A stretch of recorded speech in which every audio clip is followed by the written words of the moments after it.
परिचय। ऋतिक ने अपने और अपने दोस्त के लिए कॉफी बनाई। उसने 100 मिलीलीटर पानी, 2 चम्मच चीनी, 2 चम्मच कॉफी पाउडर और 100 मिलीलीटर दूध इस्तेमाल किया। अगर उसे 10 व्यक्तियों के लिए कॉफी बनानी हो तो हर सामग्री की कितनी मात्रा में आवश्यकता होगी? यदि हर सामग्री को 5 से गुणा करें तो वो 10 व्यक्तियों के लिए कॉफी बना सकता है।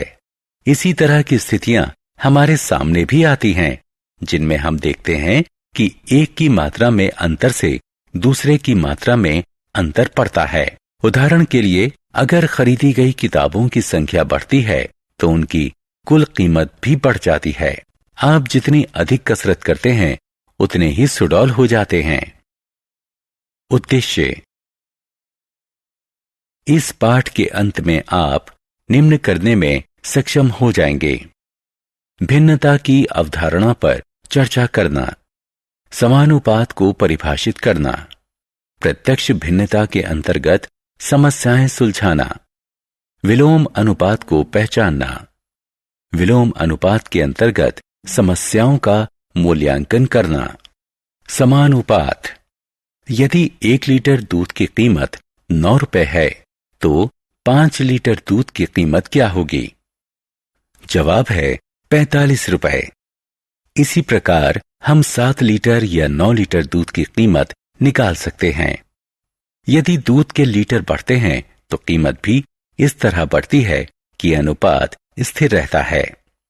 उदाहरण, मान लो एक जीप 4 लीटर पेट्रोल में 50 किलोमीटर चलती है तो 8 लीटर में कितना चलेगी? उत्तर है 100 किलोमीटर। हमने इस उत्तर के लिए गणना इस प्रकार की: 4 लीटर पेट्रोल में 50 किलोमीटर दूरी तय की। 8 लीटर पेट्रोल 4 लीटर का दुगना है तो 50 गुणा 2 बराबर 100 किलोमीटर।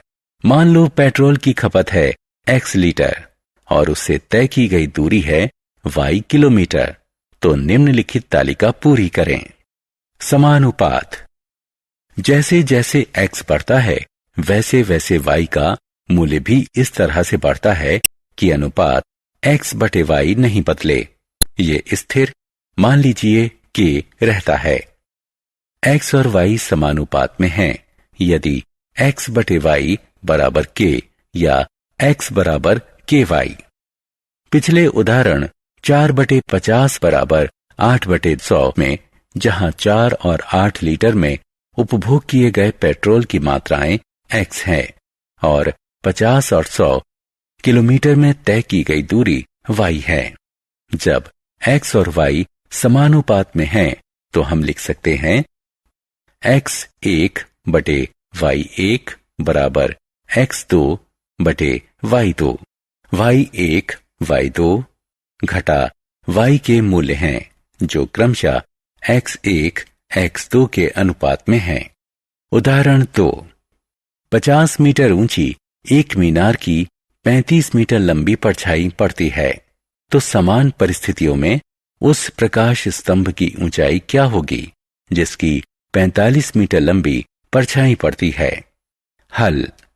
मान लीजिए प्रकाश स्तंभ की ऊंचाई है x मीटर। हम तालिका बनाते हैं जैसे कि नीचे दिखाई गई है। ऊंचाई जितनी अधिक होगी परछाई उतनी ही लंबी होगी, इसलिए ये हुआ समानुपात। हम निम्नलिखित संबंध अपनाएंगे। प्रकाश स्तंभ की ऊंचाई है 64.2 मीटर। यह संबंध इस प्रकार लिखा जा सकता है: